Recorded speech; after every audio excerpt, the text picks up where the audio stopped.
Minun nimeni on Mikael Viitanen ja edustan Husqvarnaa. Ja tänään ollaan täällä Pikkala Golfissa, johon aloitettiin heidän kanssa yhteistyö tuossa 2025 vuoden alussa. Ja ollaan tosi ylpeitä, että saadaan olla täällä mukana. Heillä on tosi tärkeitä esimerkiksi ympäristöarvot täällä kentällä. Ja on aivan mahtavaa, että he valitsi sitten meidän Husqvarna-tuotteet tähän. Joo, eli Markus Soigi, kenttämestari Pikkala Golf. Me ollaan jo useamman vuoden ajan lisätty robotiikkaa ja alettu selvittämään niitä vaihtoehtoja, että minkälaisella konekannalla me mentäisiin. Meillä on iso konekanta, täällä on 3 täysmittaista golfkenttää, jolle leikkuumäärät on todella suuria.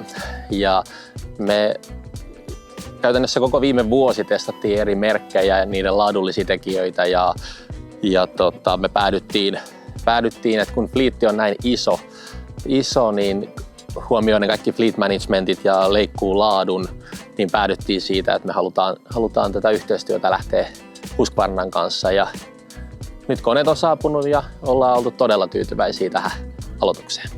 Että tässä toimitaan kausityöntekijöiden kanssa, niin keväällä on kuitenkin aina vähän kausityöntekijöitä vielä aloittanut ja se henkilökunnan määrä on hieman rajallinen, niin se apu, mitä Husqvarnan koneet on meille tuonut, on ollut todella suuri.